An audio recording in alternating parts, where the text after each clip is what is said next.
Hello, everybody. Before we get into today's episode, I want to talk real quick about something going on here in the Boston community. One of our own, Matt Charette of Matt Charette and the Truer Sound, owns a barbershop. He's a phenomenal barber. He's a phenomenal supporter of the arts. He's a phenomenal person in general.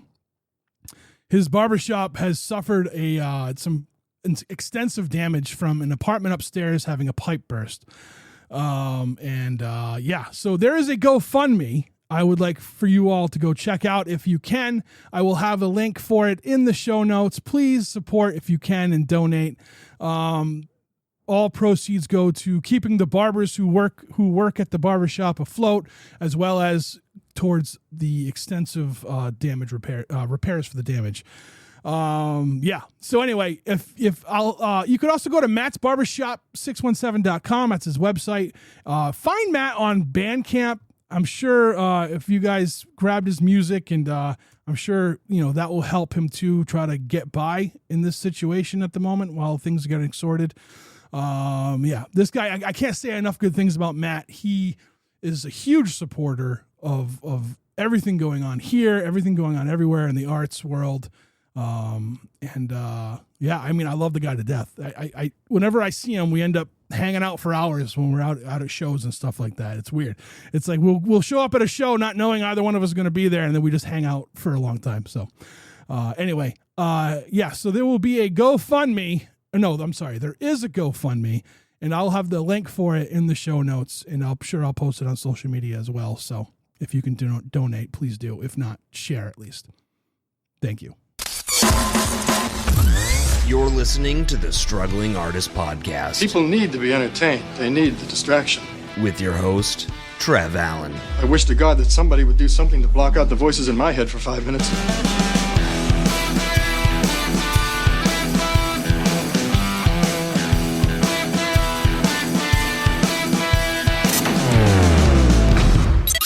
Hello, everybody. Today, our guest is Massachusetts-based author M. Jandreau. What a great conversation this was. I discovered him and his work on Threads through an unlikely kind of situation. We talk about that in the beginning of the episode. It was awesome to talk about writing, being creative, just imposter syndrome, all that stuff. It's wonderful to talk to humans about this stuff, especially ones who I enjoy his work. So I recently listened to his audiobook for his book Dudley Road, and his latest book Upstairs is out now. You can probably pick that up on his website. I'll have links to that at the end of the episode, so stick around to the end to hear all that stuff and where you can support. This is episode 409 of the Struggling Artist Podcast, Struggling with M. Jandreau.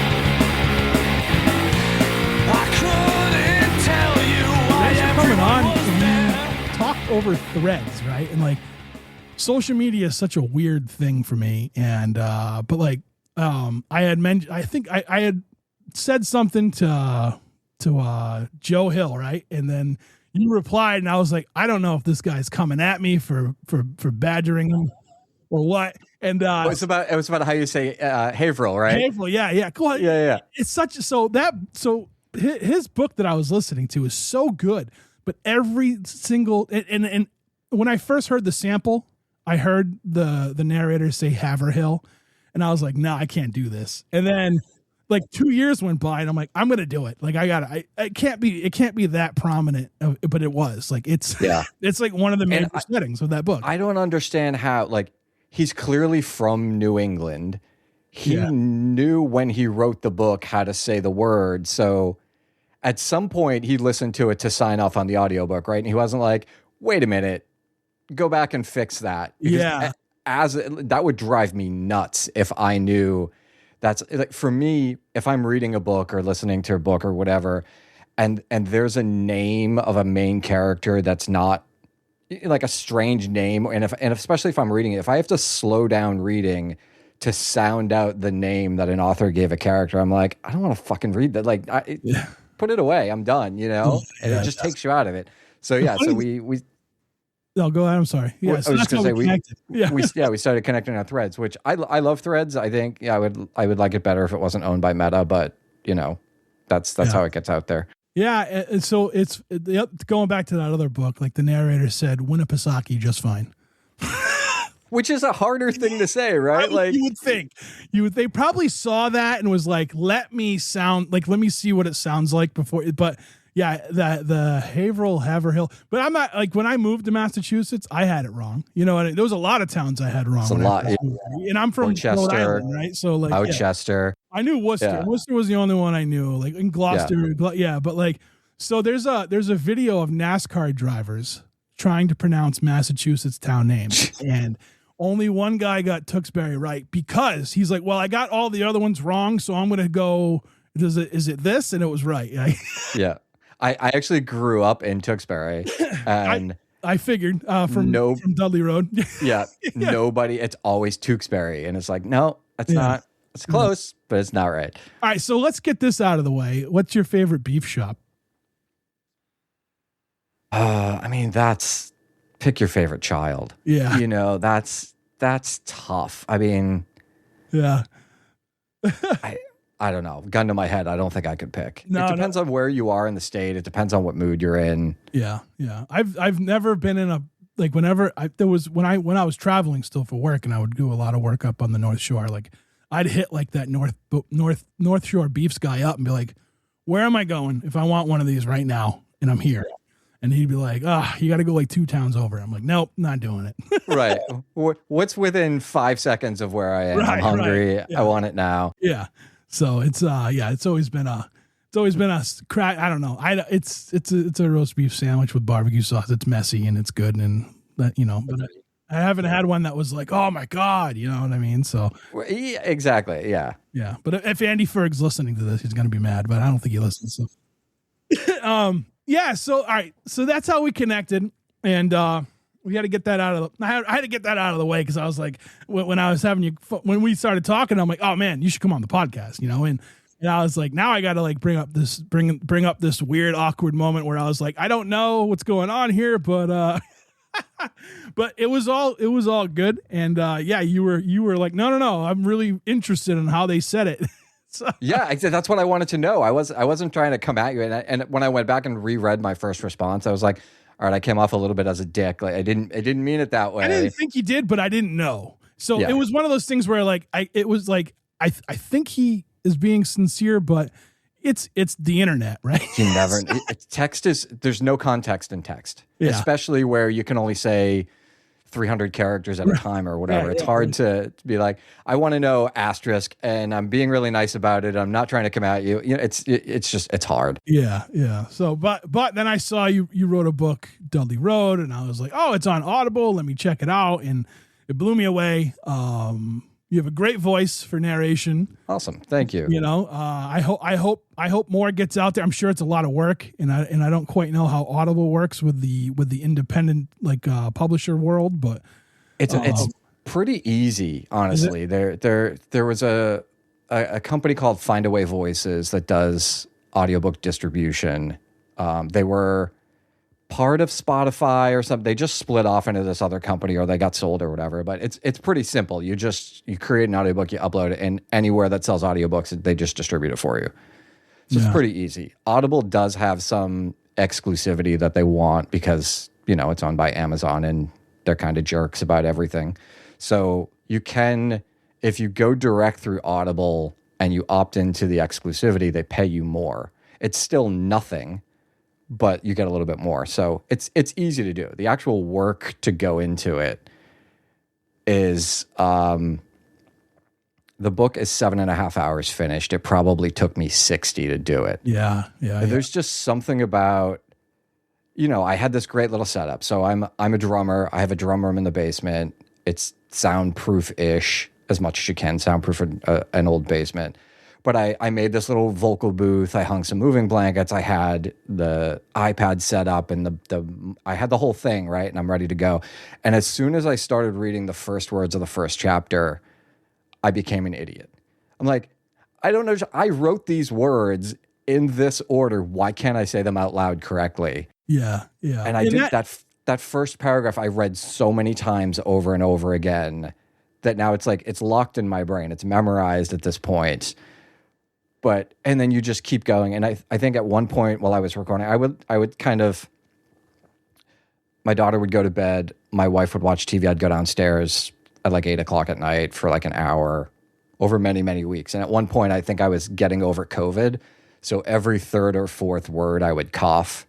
And I'd be like, shit, back up, delete, cut a new take over and over and over again. And it was so much work, but it was fun. Like I enjoyed doing it. I liked at the end being able to have people listen to it and then come back to me and be like, oh, I really like this or really like that, or I had fun listening or whatever. It's fun. It's a good experience. Yeah. Yeah. And like, you know, I think there's something to hearing someone's story in their own words, right? Like in their own voice too. Like, you know what I mean? Yeah. So I've done a few, like with the podcast, like I've cut like, you know, audio promos for bands and for like shows or new albums or whatever. And like, I always try to have fun with it, but it takes time. And like, when I used to go and do like to a spoken word or something like that, I would watch, because I'd go and I'd watch, and then I'd see like the headliners, you know what I mean? Like the main person, the main artist who's there, and they're reading from paper. And it doesn't matter who you are or how good you are. When you get into like, when the emotion starts to come out, you start to miss what you're reading, right? Because you're giving it so much emotion. So like when I would do that, so I took that as like, I took notes on that, and I was like, well, what I'm going to do is I'm going to have to just like memorize the gist of what I'm saying.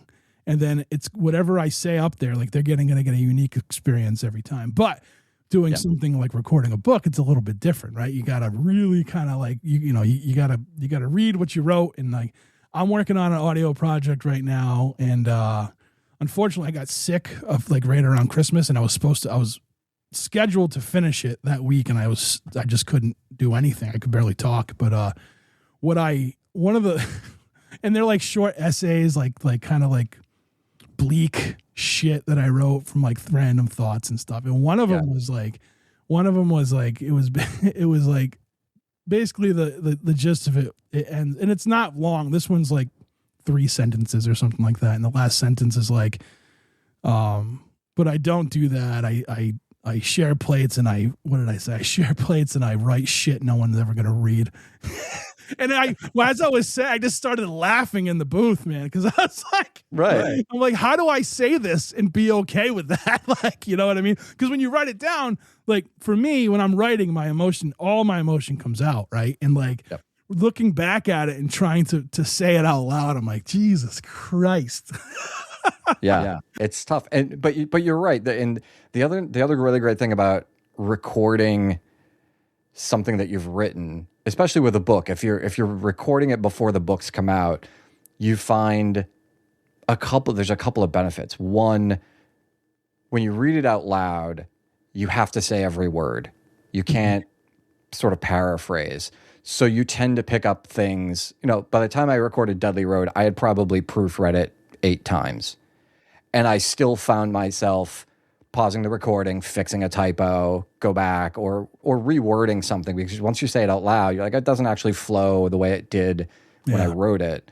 So there's that, but there's also that what you were saying, kind of when you're saying it out loud, all the emotion that you put into it when you were writing it comes back. And Dudley Road was always like, that was my campfire story, like hanging out, telling stories like, oh, have you guys ever heard of Dudley Road? And I think anyone that grew up in the area knew this story. But I don't think any teenagers like hypothetically broke into a building to explore what was going on there. So I love the experience. I might do an audiobook for upstairs, but it's so much work. And for me, the longer I talk, you'll see as we go on, my voice gets hoarser and hoarser. And you can notice it at some points in the Dudley Road audiobook. Like if I had a long day at work and I was talking a lot and then I went and recorded that night, it sounds slightly different than the rest of it. So I might do it. I might not. I don't know. We'll see. Time will tell. It's, I get that. And like, there's been times where I'm recording stuff for the podcast. And it's like, even like when I'm doing, so I'll record an episode, like we're recording right now. Right. And then in like from 2 days from now to like up until whenever this is going to drop, I'll do the intro and the outro. And there's been times where I get like a respiratory infection and then I lose my voice after we record. So I come in and I'm sounding like this, but then the conversation's normal, so Right. It's a tough one, man. It's a tough one. And like, so I had to get not to be like too transparent, but I had to get a couple of procedures done last week. And one of them was at an endoscopy, and they go down with the camera and they had to like take samples and stuff. And like, and I was like, I wonder how my voice is going to be. And it was like a wreck all weekend. I'm like, son of a bitch. Like, I'm glad I didn't have anything to really, I had to record an intro and an outro, I think, to one episode. And that was it. And I was like, all right, well, that's not bad. But like, I was kind of saving my voice for it. You know what I mean? So yeah, it's tough when you talk a lot, especially for a living. If you're talking a lot, it's just, it's hard. My wife's a college professor, so she does a lot of lecturing, and she would get laryngitis a lot, and she went to some like vocal person at MGH who, like, she's just, she's a teacher, and this guy was like the guy that Adele went to see when she played Boston and she lost her voice. Like, guy knows so he gave her a bunch of exercises of stuff to do that you can like warm up your vocal cords. And so as I was coming up to my office, she was like, don't forget to breathe into a straw for 30 seconds. And it was like, is that a thing? Is that a thing? Yeah. If you take a cup, put some water, like an inch of water in the bottom of it, put a straw in it, blow into the straw, and then hum any note, but just keep like a sustained note. Do it for 30 seconds and it'll warm up your vocal cords. And I thought it was, I was like, this is voodoo nonsense, but it actually does help, which I was really surprised about. I have a buddy, and he went on tour with this like bigger musician, and like he's over in Europe, and like he was like, my buddy's doing like all these like vocal treatments and like, certain drinks or whatever. And like the other guys were just like, cigarettes and whiskey, and they sing phenomenal. You know what I mean? And he was like, what the hell? Yeah, I know. Like, look at Phil Anselmo from Pantera, right? His blood is basically whiskey at this point in his life. Yeah. And he smokes like 12 packs of cigarettes a day or whatever, but he still sounds great. Yeah. Mm-hmm. And then there's other guys that you see that, it's 50 degrees out and they wrap a scarf around their neck and they're like, oh, I can't go out too late, and they're whispering and they're off time. And and it's crazy the difference that I guess you just get used to the way your body works and you don't feel the need to protect it. I don't know. How it works. I do a hot tea is what I'm drinking right now. Like I usually do that throughout the podcast to keep, because I have a little bit of a rasp to begin with. So yeah, I don't want to, I don't want to get it too bad by the time we're over with it, So, but yeah, man. So anyway, I want to say right off the rip, Dudley Road is a phenomenal story, phenomenal book. Thank you. I had a lot of fun listening to it for many reasons. One of the things I saw on your website that I couldn't agree more with is like, you create these like immersive worlds that people can kind of like get sucked into. And that's one of the things I love about storytelling, and you do a great job with that. And I think, two parts talent, one part, like it was real nostalgia for me. I'm guessing you and I are around the same age. So like the music references, the 90s references were all stuff that like, I knew and like I held dear at that time, and you write friendship very well. And that's something that has always like, that's the reason why I got into Stephen King when I was a little kid, because he could write friendship well. You know what I mean? So having that, like those relationships and have those in the way you write, like the friendship and the relationships in the book. They were really good. And there is something to say about like fear in the book, about how addicting it can be. And I don't know, like, and I don't know if you've done a podcast about this with anybody or interview, but like, right away, I remember the addiction to fear and like the scary things that I had as a kid. And with my friends in like our little local town and the no legends that we made up, you know what I'm saying? Like, Yeah. Cause like, I remember we would go out in the woods and get lost and like, years later I went back out there as like, almost like out of high school cause I'd moved away and, I was with my buddies and I'm like, wait, this is the thing. Like, this is like the hill. What were we so scared of? Yeah. Yep.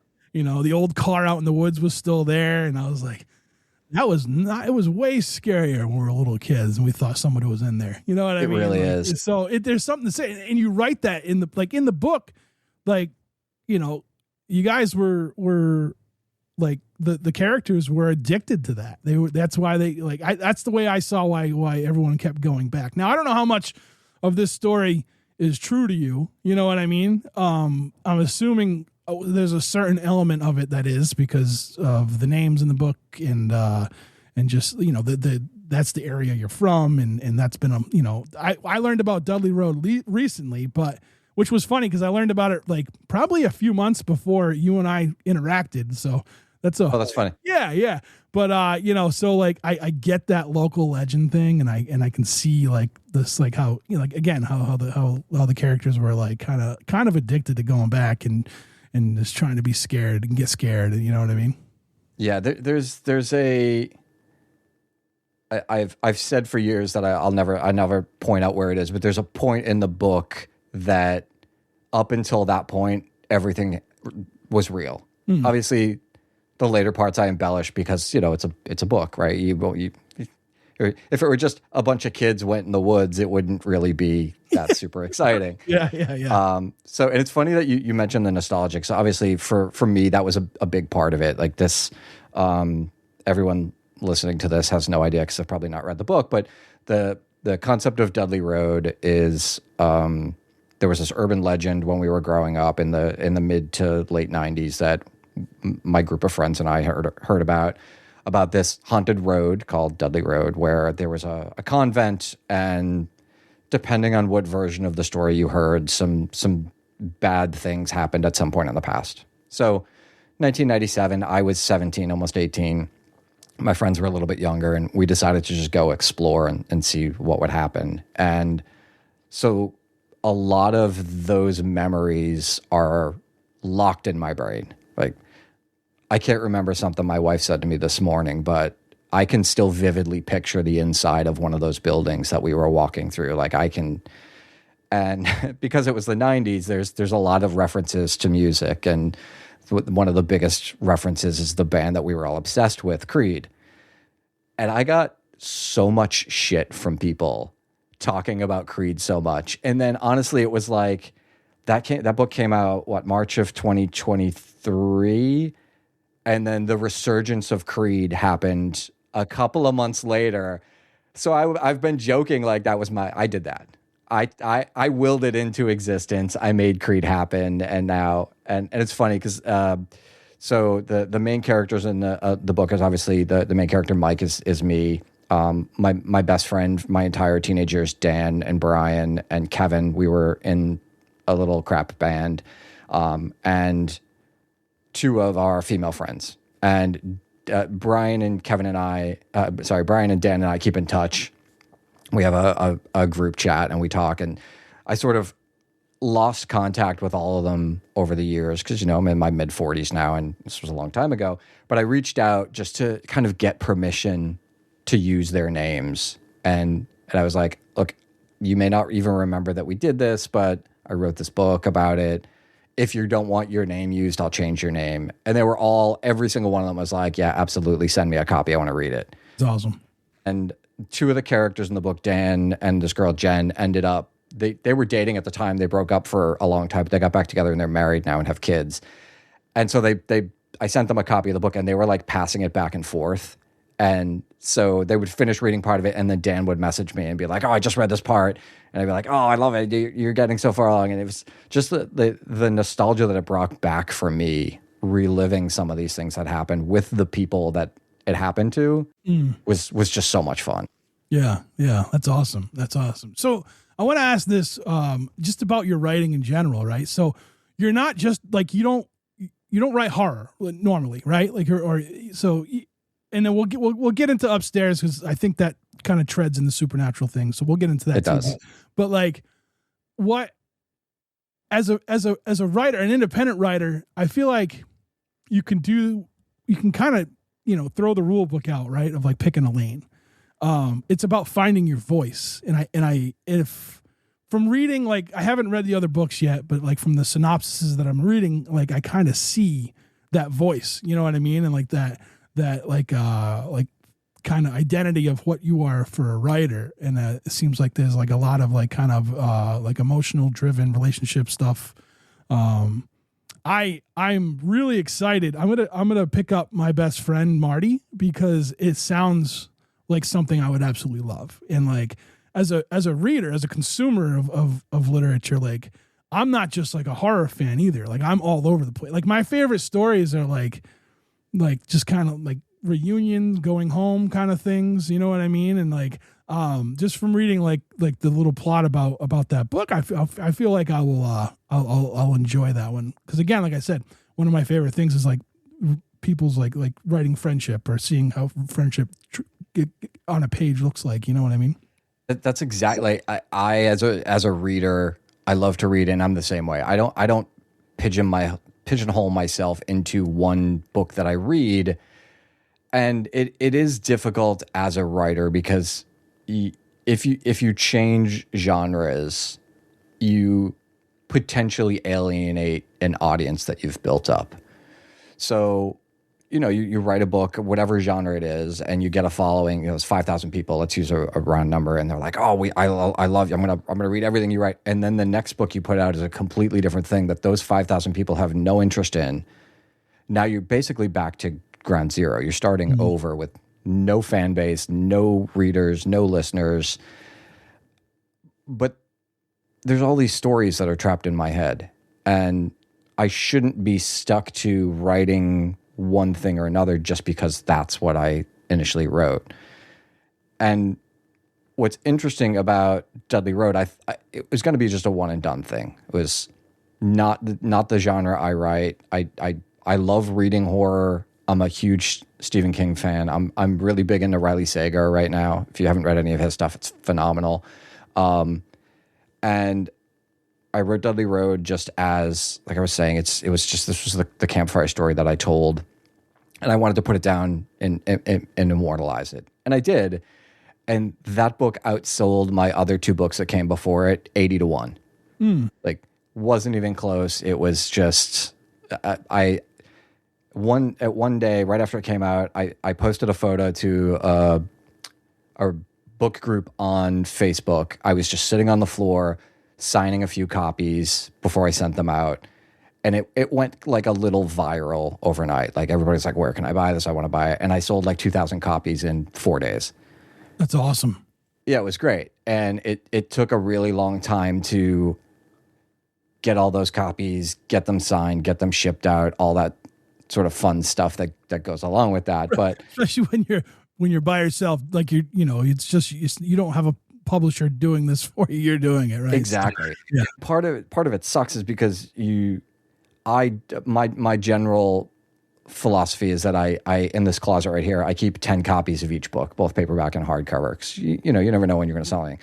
So when I sold all these copies, I had like 8 copies left. So I had to go order them from Amazon, and Amazon, they can print them the same day and ship them to you. It can take 2 weeks. There's no rhyme or reason. It just suddenly, my UPS guy pulls up and he's like, "I hate you.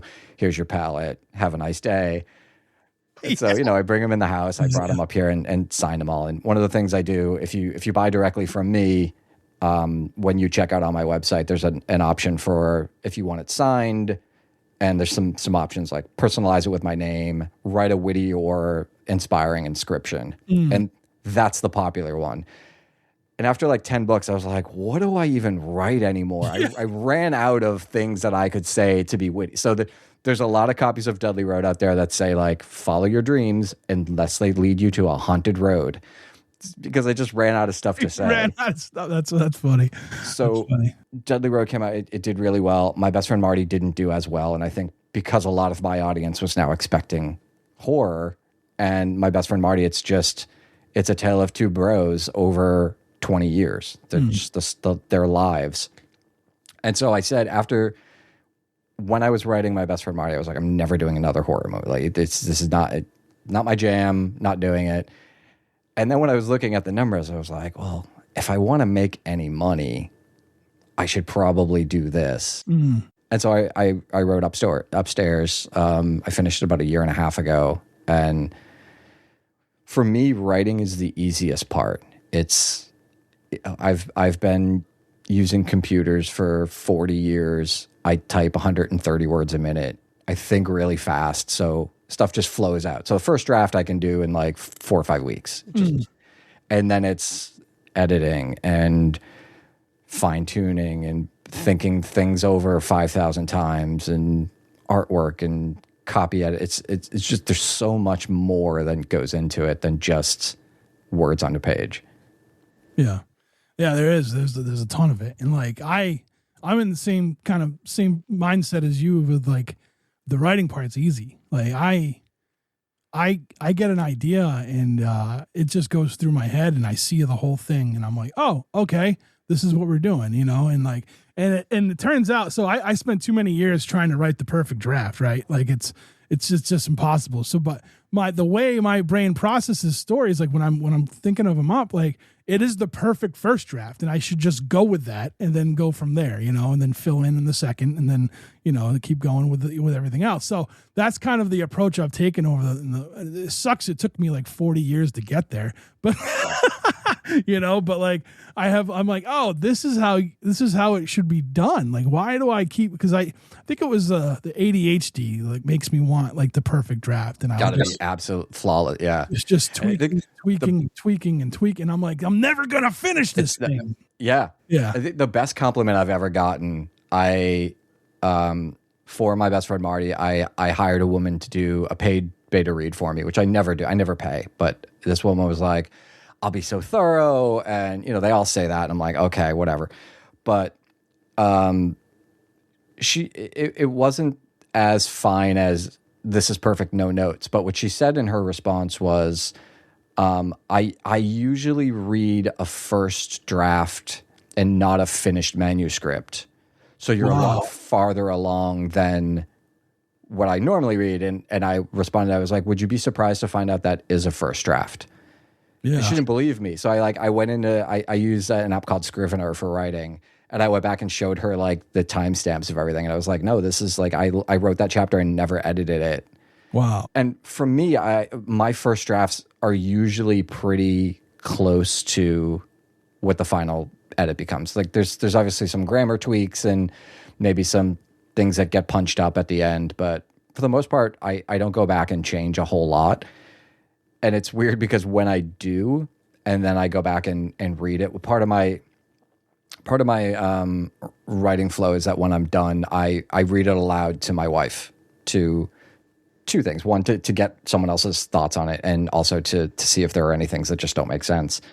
And as I get to that point, I feel like as I get to something that wasn't in the very first draft, like if I go back and splice in a couple of chapters, even if it's a year later, when I read it, I'm like, that wasn't there when I first wrote this chapter. I can just remember those things for some reason. It's really bizarre. No, I get that. Yeah. Yeah. I do that. This paragraph it's not supposed to be here. Yeah. It makes it better, but it wasn't there when I first wrote this. Yeah. Yeah. Is there a mindset to that too? Like when you see that, like, are you like kind of like, oh, because you didn't get it right the first time, or you know what I mean? Because like with me, I think a lot of it is like, there's certain things where, I mean, I write a lot of like nowadays, like I read a lot of like self essays about things that, or, that's the best way I can describe it. It's like little things about happened in my life, and you know what I mean? And I'll write about that. And like, I'm like, and then like when it's time, cause when it comes down to it, when it's time to get it out there, like you got to clean things up. You got to, And it like, sometimes I'm just like, I'm so like stuck on like, but it's not going to be me, but it is, you know what I'm saying? Like, I think I need to get over the fact that cleaning something up doesn't mean it's not authentic. You know what I'm saying? You're not removing your voice from it just because you've punched up some dialogue or you've fixed some grammar or something. One of the I was just earlier today I was having a not a dispute but a lively conversation with someone on Threads about Pro Writing Aid versus Grammarly as add-on apps that help you fine-tune grammar and things like that. And I started with Pro Writing Aid, and what I found over years of using it is that it didn't learn how I write or how I talk. And I write like I speak. There's a lot of pauses. There's a lot of emphasis and things. And Pro Writing Aid would be like, you have to remove those commas. And I'd be like, kiss my ass. No, I don't. They need to be there. And Grammarly learns your voice over time. And that's why I decided to go with that one. And so there's a lot less cleanup that I need to do because Grammarly will look at a paragraph and be like, okay, that's not grammatically correct, but it's how you sound. It's how you talk and how you write, which is what I really like. That's awesome.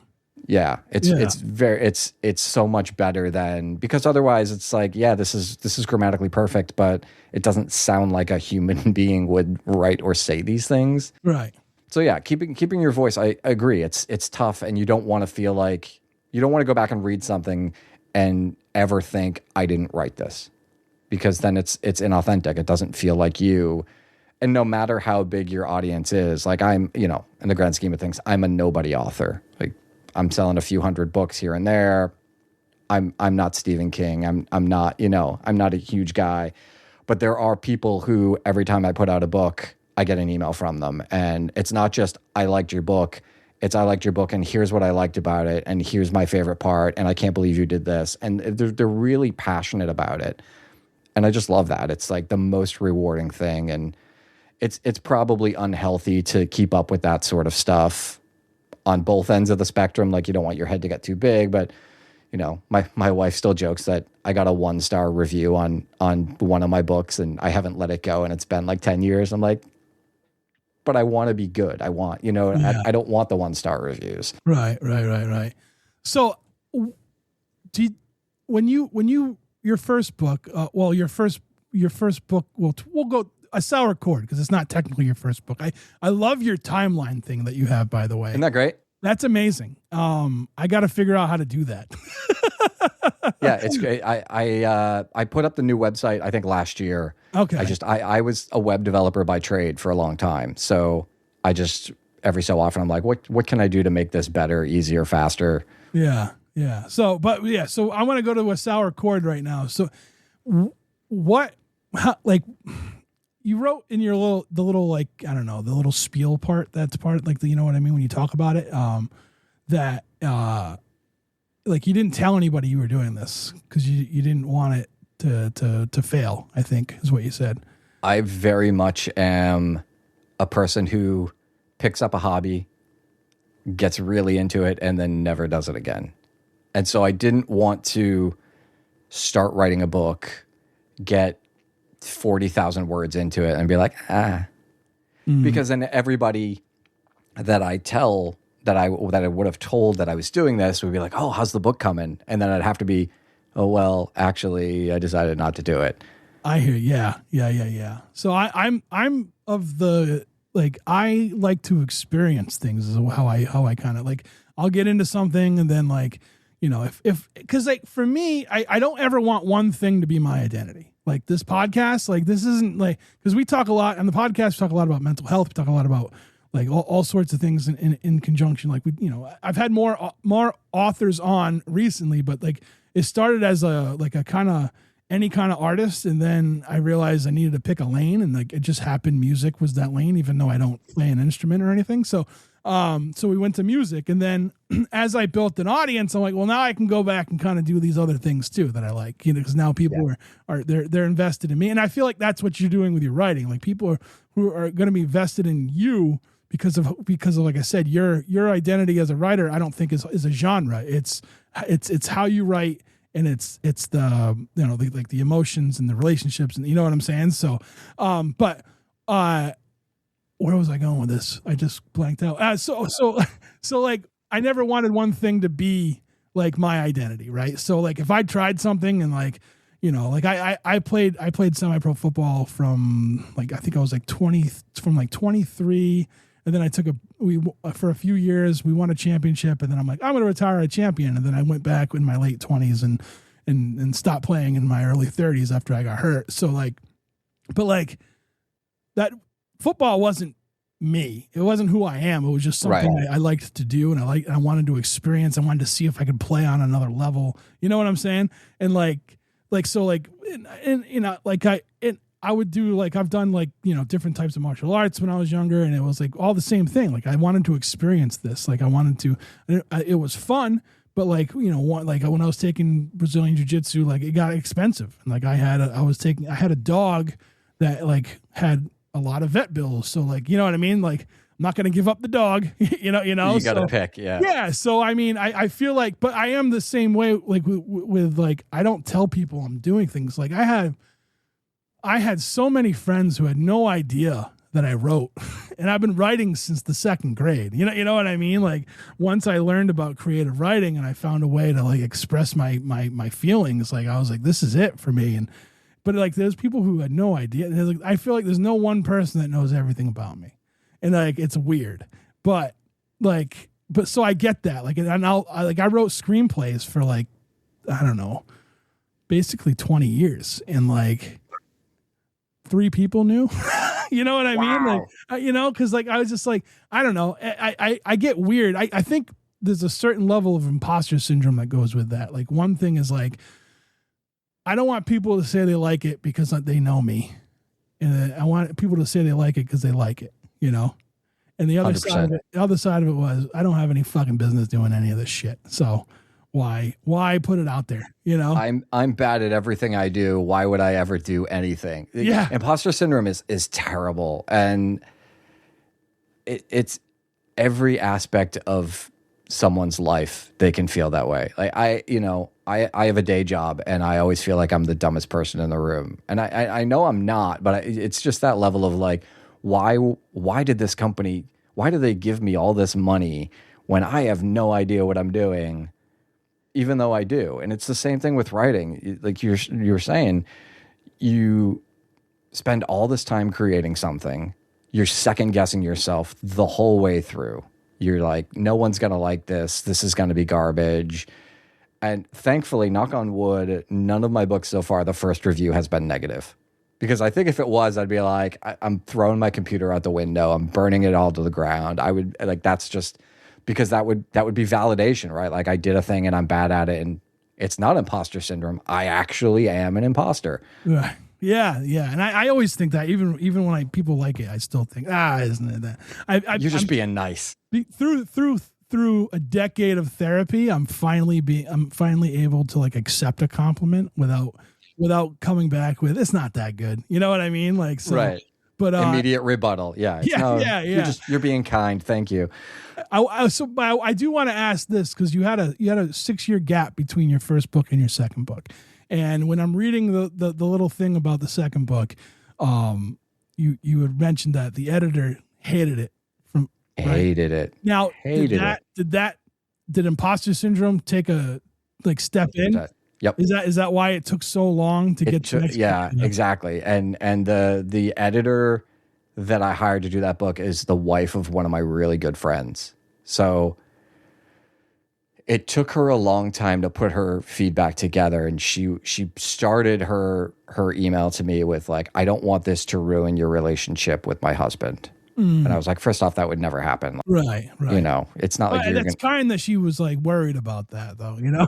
Right. To the point where I was like emailing her every other day, like, are you done yet? It's been weeks. What are you doing? Because she was anxious and nervous to send me this feedback, but she hated the main character. She hated, and a lot of the stuff she said, I agreed with.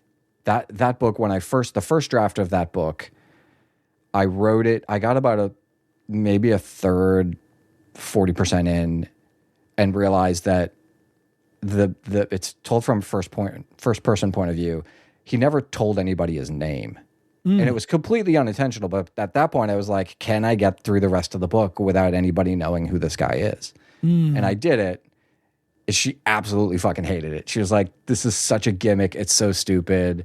And there was a lot of other stuff that she really didn't like. And so I shelved it for a long time. I was like, I'm never going to finish it. I wrote the first draft of Dudley Road while that was still shelved. And my wife, the ever lovely voice of reason, said to me one day, she was like, that's just one person's opinion. I was like, you know what? You're right. Maybe I need to go back. And I did go back and I changed a lot of it and made it a little bit more cohesive of a story. And he has a name very early on. That character, his last name, I named after my favorite teacher from high school. And when she read it, she sent me a message and she was like, I'm literally in tears. You named him after me. This is so kind. Awesome. I was like, people affect your life, and a little thing that you can do to give back to them. So yeah, so the delay was the editor just absolutely hated everything about it. I think it was the longest email I've ever received in my entire life. Just here's everything in chronological order of what's wrong with this book. And I took it to heart. And when I went back and rewrote it, and it's my highest rated book. That's the one that I think people like the most. I think it's the most relatable. It's, again, for your listeners who have no idea who I am, it's called My Last Days. It's the first chapter. The main character gets diagnosed with terminal brain cancer. He's been a complete asshole most of his life, which is part semi-autobiographical. And he wants to atone for all the bad things he's done. And he knows he has a finite amount of time left, so he just starts trying to do good in the world. And reading the book, from chapter 1, homie's going to die at some point. So it does have, there's like a sad ending to it. But all of the things that he tries to do throughout the book to redeem himself, I think a lot of people can relate to a lot of the stuff that he tries to do. It's awesome. See, that's something right up my alley. Right up my alley. So that's another one I'm going to have to, Awesome. So yeah, because like I said, I like those like that. That's like a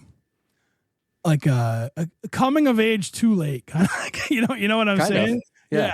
So like I always enjoyed books like with the reunion, like 'cause the going home story usually has like you're a little older when you go home and like you have to do this like redeemable thing, and like so I call those like the coming of age for like the middle age. You know what I mean? And I have a project that I wrote that is 100% like in that wheelhouse of, because it was my going home story, right? Because like I moved away from home myself for reasons, and like I didn't go home for a long time, or if I did, I just went to my parents' house. Like I didn't go see anybody, and this is a town I grew up in, like with all these people, and like I just kind of I had to get away from it all and try to figure shit out, and then I'm writing this story, and like as it's progressing, and I'm like, God damn it, like there's so much of me in this story. But that's what I feel like people who write, like good writers, they write what they know and they embellish it, right? Like that's kind of how you. And for me, I don't call myself. I call myself a storyteller, because if I was a writer, I'd have more out. I think I'd want to, like, I don't put anything out, so it's like how can I justify myself being and that's it's splitting hairs, storyteller / writer or whatever. But yeah, so like it's so true. Yeah. And the people who know me that have read my books they're always like, oh, I see a little bit of you in this character. I mean, Dudley Road's one thing because it's me, it's actually me, but the other books, and people are always like, oh yeah, I can see you in that character, and I'm like, thank you. I'm just not a very good writer. I'm not talented enough to completely fabricate something. Every little thing, even Upstairs, which is my new book, which is about a guy inherits his grandfather's estate, and he and his wife move into the house, and the house is basically haunted. Obviously, that's not a real thing that's happened to me, but the character himself has a lot of traits that I exhibit, and it's just part of how I write. I put myself in things, whether intentionally or unintentionally. I don't know. I think a lot of authors do that though. Like, well, at least I mean, a lot of my favorite ones do, and like to the point where like I can. And after one an author that I'm a big fan of. Has been on the podcast twice now, and like his books, like I'm like after meeting him through through doing this and like learning about him, like I see so much similarity in the characters with him. Like I just think that's just something. I think with music, it's a similar thing too. I think when people write songs, like they're writing about their experiences as well, and whether or not like I know a band from. They're from like I think they're from DC, Baltimore or DC. I always get the two confused because like they're close enough. Their music scenes are, insatiable or whatever. But like so like this band, they do these like crazy future like concept albums, but like I can see them in the writing too, as much as they and that could be their way of dealing with their shit. You know what I'm saying? So I don't know. I think art is such a big emotional expression, probably because it was for me. Like again, I was a little asshole when I was a kid, and like I didn't know how to express emotions, and I still kind of don't at 44. But but like writing was my way of doing that, and I could write things, and I can get real vulnerable with my writing, and like if it's fiction, like I'm like, oh, it's just fiction, but then you go back and you read it, I'm like, yeah, it is fiction, but mostly fiction. Yeah. So. But yeah, so when I was reading about that, about my last days and then, that gap and then, how you felt about it. And then reading about the first book and how you didn't tell anybody, I was like, oh, okay. I see this. Like, I see kind of, that's why I wanted to ask, like, who was that imposter? Like, if you got that imposter syndrome and like, you were like, kind of exactly like, what it was. I think it's over. I'm one and done. And I feel like I'll always have stories to tell. Yeah. I have, I'm not the best at remembering things in my mid 40s. So I use an app to just keep track of to-dos. And I have a whole project in that of just ideas that I've come up with for books. Yeah. And so awesome. Whether I sell 10 copies or 10 million copies, I think it'll always be something that I do. I'm thankful that it's not the livelihood of my family, because there are some times where, you go a couple of weeks without selling a book as an indie author. And a lot of it is what I say is the hard part, right? Writing the book is easy. It's the, hey, I wrote a book. Can you read it? Will you buy it? Can I have your money? That part is so difficult for me, even though like I'm not really an introvert. I'm a little of both. I'm an introvert at times, but I'm also an extrovert. But even that for me is difficult to like beat people over the head with it and say, please buy my book, please buy my book. So there's times where you just don't sell any. But writing is like you. I started when I was really young. I've always loved to tell stories. And, I think I say in one of my books, I think I say something to the effect of like, I've always been a storyteller, but when I was a kid, my parents just said I was a liar. Because that's all storytelling is sometimes, is like you're just crafting 400-page lies and hoping people get to the end of it and they're like, oh, I like what you did. That's all. Yeah. That's what it feels like sometimes. Yeah. I had a buddy of mine tell me one time, don't ever let the truth get in the way of a good story. And I was seriously, like, you know what? That's accurate. You know what I'm saying? Like that's accurate, and I feel like especially when you're telling a friend a story, and like they know like when you're gonna like when you're switching from like this is what really happened and this is like we're gonna go a little overboard with it, and like and I think that's great. I really do. Now I wanna talk about Upstairs because I have a billion other things I want to talk to you about. So I want to talk about Upstairs right now. So the book, like you said, give us a little bit. You said a couple moves into his grandfather's estate. Right. Yeah. So the main character, Max, and his wife, Courtney. Max grew up with his grandfather. Grandfather's super wealthy, has like this massive estate, employees on the grounds, separate house for the, like stupid wealthy. And the grandfather dies unexpectedly and leaves a little bit of money to Max's dad and his uncles, but primarily leaves everything to Max. And so they have this moment of should we move into the house? Should we sell it? What should we do? And I think at one point, Courtney looks it up and the house is worth like $40 million or something.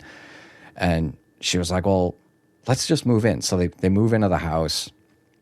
And a big focal part of the story is in the attic. They have a walk-up attic, and there's this massive train set that Max and his grandfather built over the years. And it's huge. It takes up the whole attic. And so he finds a lot of memory and nostalgia being up there with the trains. It helps him miss his grandfather a little less. And then a few days after they move in, he starts seeing and hearing things. And it's kind of a little bit cliche horror novel. It starts really small. It's just like, what was that noise? I thought I saw a shadow type of stuff. And then eventually he just sees this like demon monster thing, and it starts tormenting him. And so the whole book is him trying to figure out what the hell's going on. No one else is experiencing anything in the house other than his grandfather before he passed. And so he's like, am I crazy? What's going on? I don't know. And so it's just, I've tried to bill it as a kind of a modern take on the old classic haunted house story. Nice. I'm sure, does it hit the 90 nostalgia in there too? Oh yeah. Yeah. It does. Yeah. I mean, I'm incapable of not throwing that stuff in. And one of the things that I thought I was super clever doing this, but apparently my wife tells me that other authors have been doing this for a while, but using pop culture references to describe people and situations. Because for me, I don't love when a new character is introduced in a book and there's a whole paragraph of be like, he stood at 6'5" and he had brown hair and blue, and they're just describing the character. And I'm like, 2 pages later, I'm picturing whoever I'm going to remember anyway. So in parts of the book, I describe using TV shows and movies like, oh, this person looks like so-and-so character, or reminded me of when so-and-so said something from a show. Yeah, that's cool. To help paint the picture, because I think a lot of that stuff is relatable, especially popular sitcoms and big TV shows and things like The Office and How I Met Your Mother and things like that, that are cultural phenomenons when they're existing. And one of the early reviews for Upstairs, the woman was like, P.S. I don't own a TV, so I didn't really understand most of the pop culture references. And I was like, good for you. Yeah. What do you want me to do about that? Right.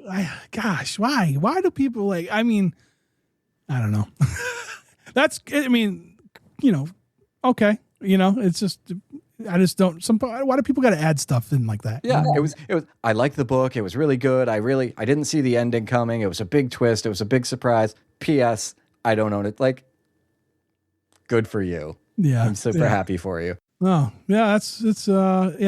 That's awesome though. That you know what I mean? Like that you do that. And I kind of agree with you. I was thinking unless someone's appearance is prominent to the story or the character, right? Like in the Jack Reacher books, they talk about how big he is all the time and stuff like that, yeah, but that's part of what it is. That's part of that character. But when I write, I think I do the same. I don't think when I have characters in there, unless there's a scar, you know what I mean? Something prominent that needs to be told. I feel weird because my early screenplays, because when I would read a screenplay, it would have all that. And I'm like, do I need that? You know what I'm saying? I don't think because when I read, I have my own idea. Like you said, I have my own idea. I remember I read a screenplay that Rob Zombie wrote. It was a Crow, the Crow franchise adaptation that never got made. And visually in my mind, I saw everything. And he was descriptive enough, but vague enough that I could, the settings were places that I knew in my head. You know what I mean? Did a great job with it. So I think that's a good thing. I think that's a good way to approach things. So when you're using a character, or when you use these pop culture references, I think that's definitely more relatable for most people. You know what I mean? And you don't want to get into a situation where you've described a character so intrinsically that 5 years from now, someone makes a movie or a TV show and they cast someone who isn't perfect, your fan base is going to lose their shit. Yeah. You know what I mean? Like, you said he was 6'5", and they cast John Krasinski and he's only 6'3". Like, people are just, they're going to find reasons. They actually did that with with Tom Cruise being exactly. Yeah. Exactly. Yeah, because he's supposed to be this monstrous guy, and Tom Cruise is what, like 5'7"? Yeah. That's funny you say that. It doesn't make sense. No, you're right. You're absolutely right. And I think keeping it vague is you're giving the reader power. You're empowering them to envision that, right? To see with this, because I mean, for some, I'm sure they think of it like they're reading a character. If they really get into it, they might see themselves as this character. You know what I'm saying? Like, I think that's a good thing to do. Power of imagination is so important, I feel like, especially with art and any kind. And I think being able to, I think if you put it all out there, you're losing that mystery to the submersive world. So yeah, 100%. I totally agree with you. And most of the time, it doesn't matter unless it, like you said, unless it factors into the story, unless that scar across her face is like gonna tie into she's killing this guy because he gave it to her. Who cares what they look like? Picture it however you're gonna picture it. It's gonna live in your head anyway. So why should I be the one that tells you how someone looks when it doesn't matter to me or you? Yeah. No, totally agree with you. I don't know what book to start with next. Then I want to I have so many books that I've got on the shelf that I need to start. But like after listening to Dudley Road, I'm trying to find the next one I'm going to buy first and then go from there. Because I want to check them out. I appreciate that. I think there's a certain, like, I think a lot of these are going to be totally in my wheelhouse. So like, of what I like. And, I think that's good. I got to get into more reading, like sitting down. Like I schedule myself. It's so stupid. My entire life, I have to schedule. I do things at random so much, but like my daily, like life, like from work and then coming home, like I have to schedule everything. And I don't know if I really like that, but I have to. And like, I have a block of time for reading before bed. You know what I mean? So, I gotta figure out which one of these I'm going to grab. It's hard. We need to find a way to have more hours in the day. I always say I can use 2 more hours in a day and an extra day a week. Seriously, I feel like I could do so much more if I just had more time. It's like from the minute I wake up, I'm on dad duty for a while. I go to the gym. I come home. Then I'm at work. Work is over. I'm back in dad duty. Kid goes to bed. Now I'm on husband duty. There's very little time in the day to just do stuff. So you have to block time. You have to find spots where you can just be like, you know what? I'm going to my office. I'm closing the door. Don't bother me for a while. And I totally so when you and I were talking and like you were like, we were trying to find a time frame to do this, right? Yeah. And I was like, that's why I totally understood what you were saying. Like, you know what I'm saying? I'm like, look, and then I was looking at my schedule. I'm like, well, hey, dumbass, talking to myself. I'm like, hey, Trev, you dumbass. Like, you blocked out weekends, but you also like leave them like kind of like if there's nothing, if I'm not going to a show or I'm not doing something, like I can do stuff. My problem was I would keep it all yellow, right? For everyone to pick things. Right. Next thing I know, I've got 5 days of podcasting, no time to write, no time to like kind of like to read. You know what I'm saying? So what I do now is like I block out my weekends and then, but if I have nothing going on, I can do this. This is on a Saturday afternoon. I kind of like doing this on a Saturday afternoon, you know, so especially where, we're going to get 84 feet of snow in the next couple of days. I know this is going to be terrible. It really, it's either going to be the worst thing ever, or it's going to be nothing. Yeah. True. You never know. I was talking about this with my daughter on the way home from school yesterday. And so she's 8, so she doesn't understand. Like, I feel like when we were growing up, when it came to like news and events, it was different, right? Because at least for me, every night at dinner we had the news on, so like you would see the weather and all that, but she doesn't. So I was trying to explain to her why school's probably going to be closed on Monday, and I was kind of trying to jokingly explain that being a meteorologist is the only job where you can be wrong all the time and you just get to keep your job. And people love you. Yeah, right. Especially in Boston, right? Like, what we had Dick Albert for what, like 40 years on Channel 5 in Massachusetts. And I mean, he was great. He was a great TV personality, but you're going to get 12 inches of snow and then you get no snow. You're like, well, let's not lynch him because it's okay that he's wrong. Yeah. Because that's like bad news, right? You're delivering bad news. Right, Exactly. We're going to get a foot of snow and then we don't get it. It's like, you're forgiven. It's the worst when it's the opposite. When they say it's like, oh, we're going to get 2 inches and then you get a foot and a half. Mm-hmm. And then it's like, okay, now I'm really mad at you about that because now you've screwed my life up even more. Yeah. So like I worked for a company couple years ago, and we were 24/7 facility, so like, and like we were like emergency services or whatever. So like when we had snowstorms, to avoid people calling out, because I worked an overnight shift, they would pay you double time, and nice. they would also give you a hotel room in like that was close to the facility or whatever. So they booked me for 2 days because I worked the overnight. So they're like, you're going to get out of work at 6 a.m. We don't want you to have to like get up by 11 for checkout. So we're going to give you the room for 2 days and you get the double time or whatever.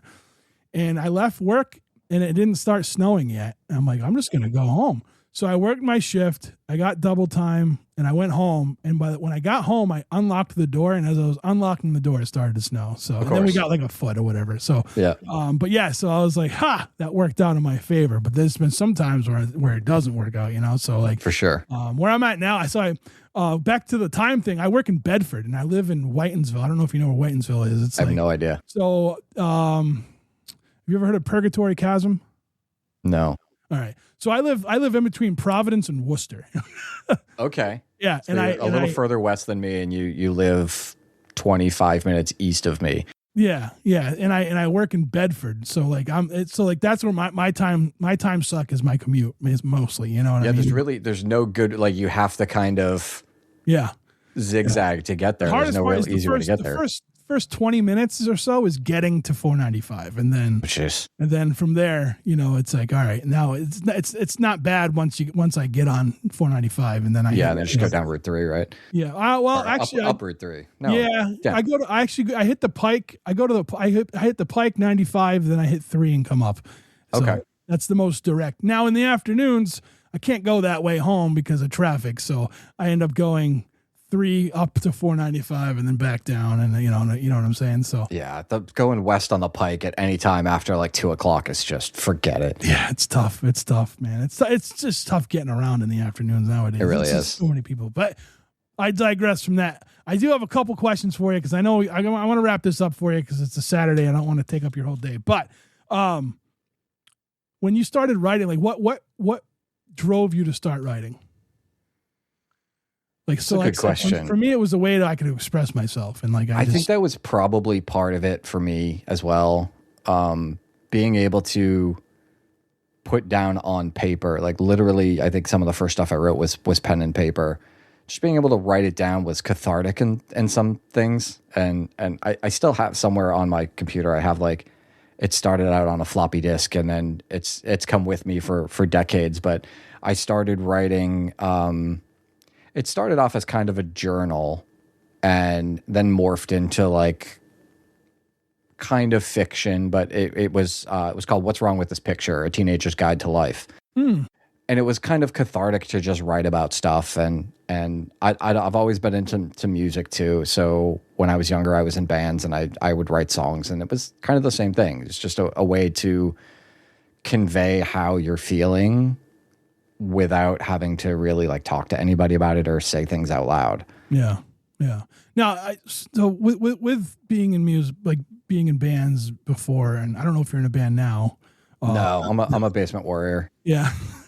But like writing music, and then writing, stories like a book or something. Like, does it do the same thing for you, or are they two kind of? Did they do separate things for you? They're similar. Yeah. There's some similarities. I mean, I think for me, a really good song tells a story, and you could take a song and turn it into a 400-page book, right? If it's a really good song and it has a good story to it, you could make that into a book. So writing both of those has similarities. I wouldn't say they're exactly the same. You have more leeway and freedom in a 300-400 page book than you do in a 3 or 4 minute song. So I get different things out of both of them, but they're both, I think, both important parts of who I am as a person and a writer.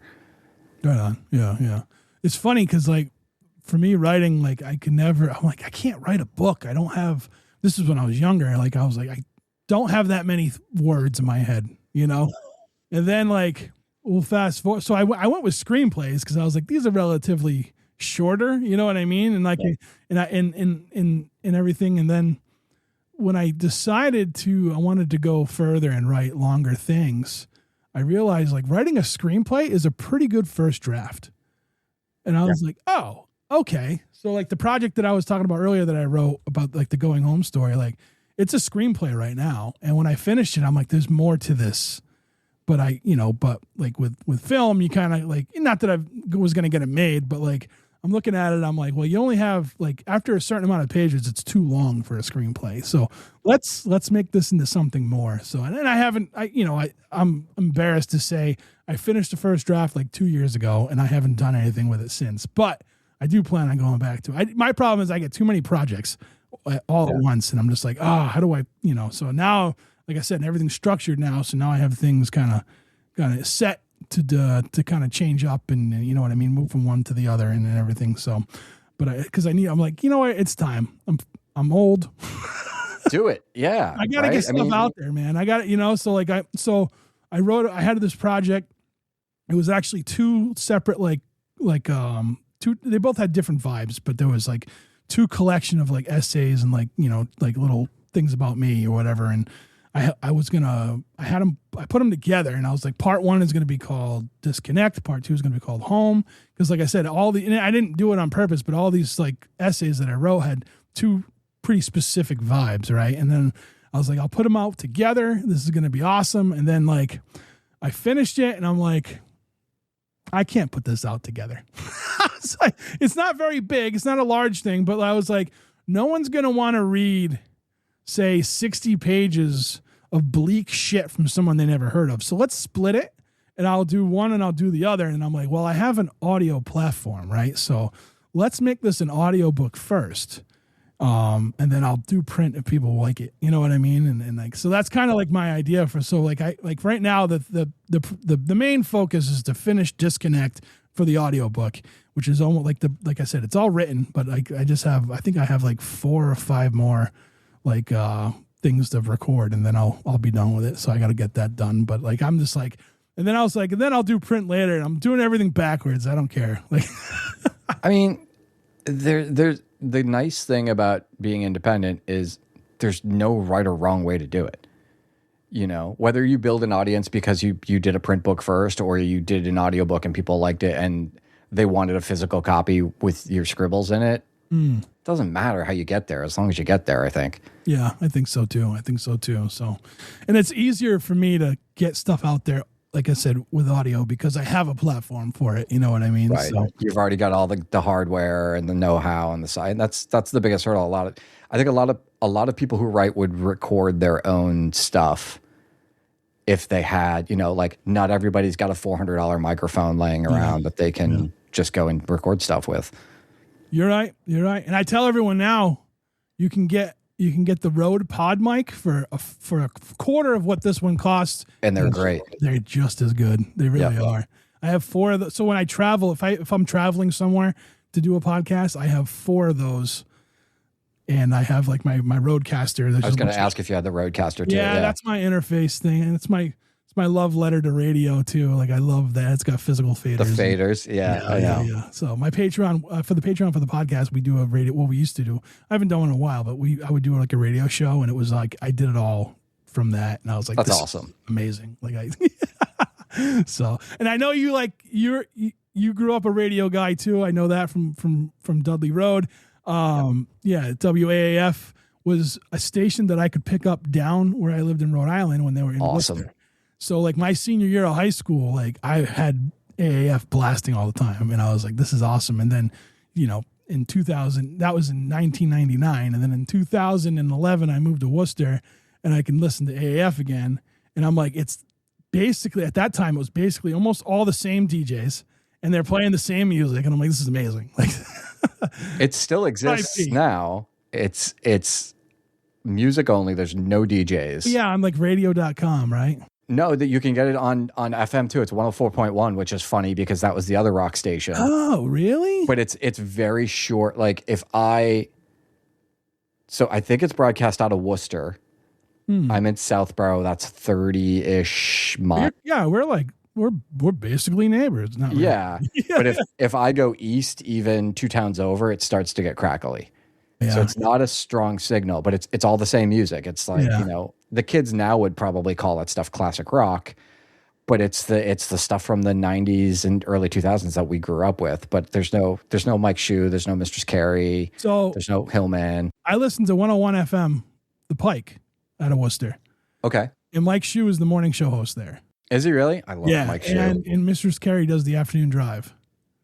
I'm gonna have to start listening. Yeah, just to let you know. Yeah, 100. That's awesome. 100. It's 100 FM The Pike. That's right. It's 100 FM. I think the dial is 100.1. But yeah, so Shue's been on this show a few times.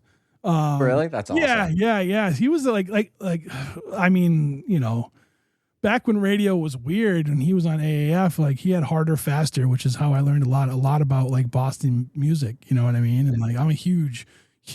Ever since.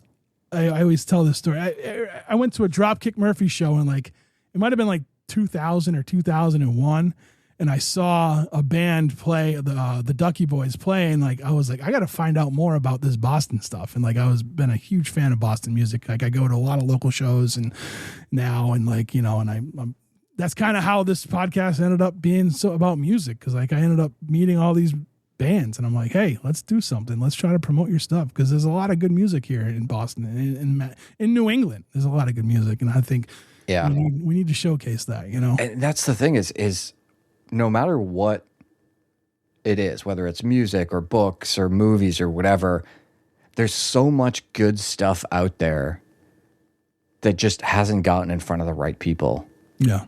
The biggest success story with self-published authors, I think, is Andy Weir.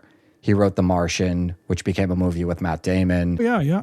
He self-published that book himself, had barely sold any copies of the book when someone at a movie studio read it, and they were like, this would make an awesome movie. And he's like, wait, you want to give me how many millions of dollars? And it's just, you just got to get in front of the right people sometimes. It doesn't matter how big you are, and that's exactly what you're saying, right? There's so much good music out there that, I generally, when I'm sitting at my desk for my day job, I'm listening to Spotify all day long. Love them or hate them, whatever, and I use the Discover Weekly playlist all the time. There's so many bands that play. Like I know Spirit Box is a huge band. I had never really listened to them before a couple weeks ago. And usually when I'm working, music's just on in the background. I'm not really like actively listening to it, but I stopped what I was doing and I was like, what is this? This is so good. And I paused and listened to it. I was like, oh, well, I'm going to listen to everything you've ever released now, because that one song that I just happen to catch. And sometimes that's all you need. Yeah. You're right. So I was, when did I first start with? Like Google Music or whatever the Google one was. That's no longer a thing. And then I went to Spotify. And then like after like Spotify, I don't know. I realized I'm a snob for like sound. So Spotify, like their sound quality is terrible. Sounds like crap. Yeah. I kind of like I listen to so much independent music. It just made sense. Like I have Bandcamp. I use Bandcamp, and I buy a lot of music though. So like probably because when I was younger, I stole a lot of music. So now like I'm making up for it. And as you can see, like I like vinyl, and you know what I mean? And like, I got cassette tapes laying around here somewhere. Like I'm a music, like and again, it's funny, cause like, it's not something I ever did. I wasn't good at it. And like, I can't, going back to the whole, like before I didn't think I could write like a book because I didn't have enough words. Now I have too many words and I can't write a song. I've tried a million times. Right. the running gag is when I write a song, I'm going to end the podcast because when I have musicians on, I'm like, tell me your process, because everyone's process is different, every single one. So it's like, and like I'm like, one day I'm going to do it, and then I can end the podcast. It'll be Figure it out. Yep. I probably won't end it because I'm too crazy to end it. So, but yeah. So, well, as we're wrapping up, Mike, thank you for doing this. I appreciate it. Thanks for having me on.